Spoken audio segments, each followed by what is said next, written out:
warahmatullahi wabarakatuh. Halo Sobat BK semuanya, kembali lagi di Labor BK FTK, mendengar, membimbing, dan menginspirasi. Perkenalkan, nama saya Anida Silma Wildeni. Saya sebagai host, pemandu dari podcast kita pada kesempatan kali ini. Di sebelah saya ditemani oleh dua narasumber yang sangat luar biasa. Bagaimana kalau kita perkenalan terlebih dahulu kepada dua narasumber yang sangat luar biasa ini. Kepada dua narasumber kita persilahkan. Halo Sobat BK, perkenalkan nama saya Siti Nur Fatimah dari Prodi Bimbingan dan Konseling Pendidikan Islam Fakultas Tarbiyah Keguruan UIN Suskaryo. Baik, halo Sobat BK, perkenalkan nama saya Zahra Turjana dari jurusan Bimbingan Konseling Pendidikan Islam UIN Suskaryo. Nah, pada podcast kali ini kita ditemani oleh dua narasumber yang sangat luar biasa. Ditemani oleh Kak Siti dan juga ditemani oleh Kak Zahra. Pada podcast sebelumnya kita sudah membahas tentang kesehatan mental. Nah, kira-kira pada podcast kali ini kita akan membahas topik tentang apa ya? Kira-kira tentang apa ya Kak Zahra? Apa ya yang lagi booming sekarang untuk menarik kita angkat? Atau tentang timnas? Apa ya lagi Kak selain tentang timnas? Apa ya? Atau hal yang lagi booming saat ini? Kira-kira apa ya?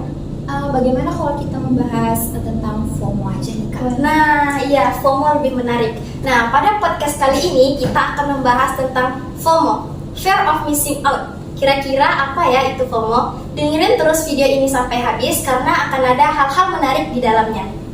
Nah, sejauh mana nih pemahaman kakak narasumber kita tentang FOMO ini? Gimana kalau kita mulai dari Kak Siti?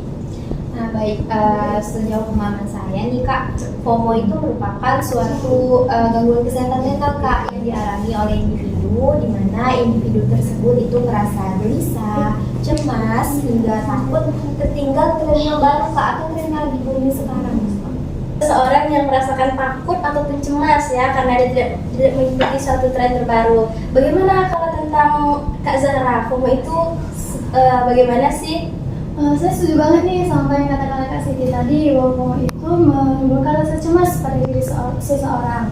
Kalau menurut pandangan saya pribadi, sepengetahuan saya, FOMO itu juga bisa menimbulkan rasa kegelisahan pada seseorang tersebut karena dia melihat orang menikmati suatu kesenangan, sedangkan dia tidak menikmatinya. Nah, itu menimbulkan rasa kegelisahan pada diri orang tersebut. Nah, jadi FOMO itu adalah rasa takut ataupun cemas serta gelisah jika ia tidak mengikuti suatu tren ataupun sesuatu kesenangan yang mungkin ia tidak mengerti. Nah, Sobat BK di sini ada nggak nih yang merasa kalau misalnya dirinya tuh takut ataupun cemas jika tidak mengikuti suatu tren terbaru tersebut? Nah, kira-kira apa nih faktor penyebab perilaku FOMO itu terjadi gitu? Menurut Kak Siti bagaimana?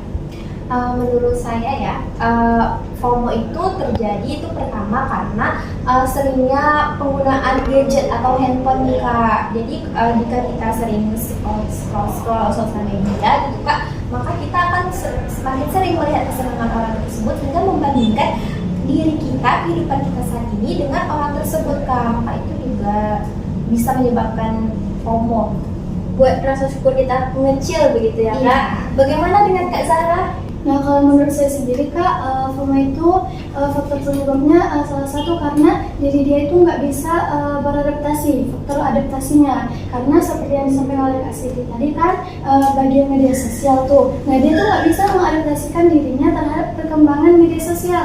Nggak bisa memilih mana yang bisa dia ikuti sesuai dengan kemampuannya maupun tidak. Yang terkadang kan menimbulkan dia menjadi mengeluarkan budget yang berlebihan misalnya untuk sesuatu yang tidak seharusnya ataupun tidak perlu untuk dia lakukan, kerjakan, ikutin begitu Kak. Nah, jadi faktor penyebab terjadinya FOMO itu yang pertama tadi gadget ya. Ya, yang mana gadget ini juga ada kaitannya dengan adaptasi. Ya, begitu. Baik. Nah, menurut Kak Siti dan Kak Zahra, kira-kira FOMO ini relatif ya? Bagaimana kalau kita mulai dari Kak Zahra dulu? Nah, ya kalau menurut saya sendiri FOMO itu sangat negatif ya.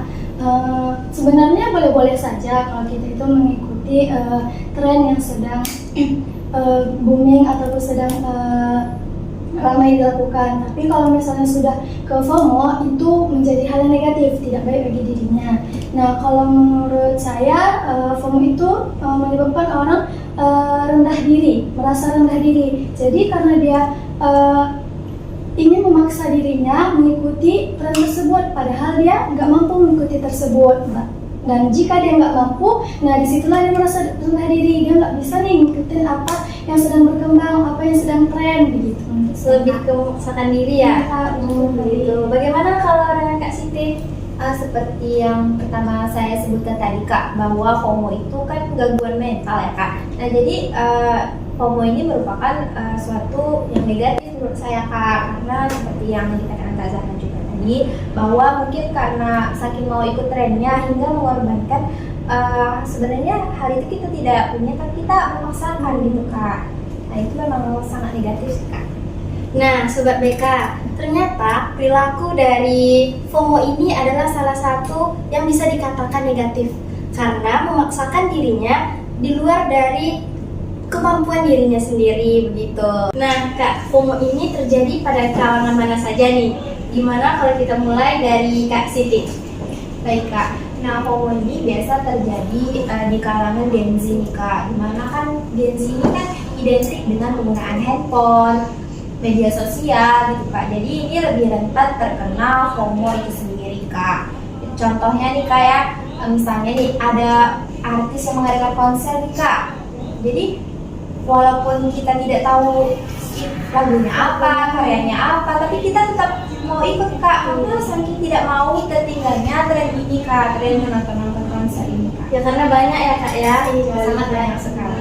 Bagaimana dengan Kak Zahra? Ya, saya sangat setuju nih apa kata Kak Siti tadi, bahwa yang mengenai konser tadi bahkan mengeluarkan budget yang sangat besar untuk mengikuti tren tersebut. Ya, seperti tadi kan Kak Siti. Iya. Nah, tapi menurut saya juga gini Kak, tidak hanya di kalangan Gen Z saja nih, tetapi di kalangan milenial juga banyak yang mengalami FOMO tersebut Kak. Seperti contohnya ada nih Kak oknum-oknum tertentu yang contohnya melakukan melakukan video gitu Kak sambil berjalan di jalan raya untuk mendapatkan suatu hal konten yang menarik yang mungkin saja itu akan menarik orang lain tapi malah membahayakan begitu Kak.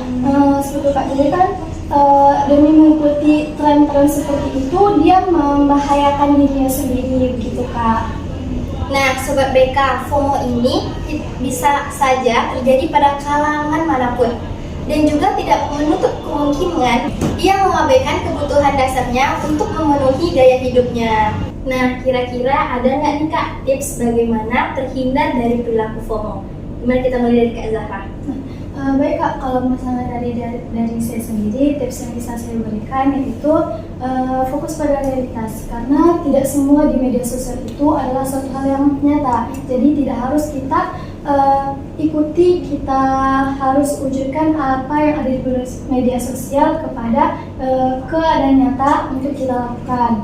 Terus kita juga harus banyak-banyak bersyukur tentang apa yang kita rasakan, tentang apa yang kita alami begitu. Namun perlu diingat tetap mengembangkan hal-hal positif dari kemampuan diri kita sendiri begitu Kak. Lebih mengembangkan diri kita ke arah yang positif begitu ya. Iya Kak. Asalkan jangan menghilangkan identitas diri sendiri karena ingin menjadi seperti orang lain. Oke, baik. Bagaimana menurut Kak Siti? Nah, Apa saja tipsnya? baik Kak, saya sendiri mempunyai beberapa tips nih Kak yang dapat kita ikuti maupun sobat BK ikuti. Misalnya yang pertama itu mengontrol penggunaan sosial media Kak. Misalnya setiap harinya itu kita menggunakan sosial media itu 8 jam. Nah, secara bertahap kita kurangi menjadi 6 jam, 5 jam. Maka itu akan nanti menjadi terbiasa. Yang kedua, kita harus meningkatkan rasa syukur kita Kak terhadap keadaan kita sekarang, kondisi kita saat ini. Yang ketiga yaitu jangan membandingkan diri kita dengan diri orang lain Kak. Yang keempat yaitu kita harus lebih banyak berinteraksi nih Kak, berinteraksi dengan orang-orang di sekitar kita. Jadi jangan hanya di sosial media saja. Ya, memperdalam quality time gitu bersama keluarga, mengisi waktu-waktu bermanfaat Iya gitu Kak, ya. itu sangat diperlukan sekali Kak. Nah, Sobat BK, ternyata ada tips nih dari kakak-kakak narasumber kita, bahwa yang pertama itu kita harus memperbanyak rasa syukur, dan yang kedua jangan membandingkan diri kita dengan orang lain tentunya, dan fokus terhadap diri kita, memperupgrade diri kita, bagaimana kita mengisi waktu-waktu luang kita dengan hal yang bermanfaat dan mengurangi sosial media tentunya. Nah, ada nggak nih kata-kata motivasi dari kakak-kakak narasumber kita? Nah, ada banget Kak, kami udah menyiapkannya nih. Wah, bagus. Mau dimulai dari siapa dulu nih? Boleh dari Kak Siti Kak Siti dulu. Baik Kak, ini saya ada kata-kata motivasi untuk diri kita sendiri maupun Sobat BK di rumah nih Kak, yaitu kita harus fokus pada diri kita sendiri, jangan fokus kepada diri orang lain. Cintai dirimu sendiri, maka itu akan menyelamatkan jiwa. Wah, bagus sekali ya kata-kata dari Kak Siti tadi. Fokus pada diri sendiri dan jangan fokus pada diri orang lain gitu. Bagaimana dari Kak Zahra? Nah, kalau dari saya sendiri, hidup ini terlalu singkat untuk mengikuti kehidupan orang lain. Fokuslah pada diri sendiri, jangan sampai FOMO menghalangi kebahagiaanmu. Nah, bagus juga ya kata-kata dari Kak Zahra tadi. Jangan sampai FOMO menghalangimu. Nah, tidak terasa ya kita berada di ujung podcast.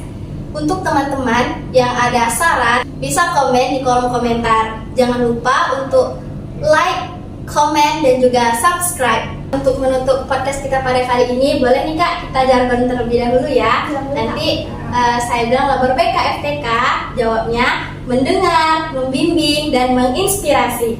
Oke Kak. Oke, kita mulai ya. Labor BK FTK, mendengar, membimbing, dan menginspirasi. Saya Anida Silma Wildeni, pamit undur diri. Sampai jumpa di podcast selanjutnya. Assalamualaikum warahmatullahi wabarakatuh.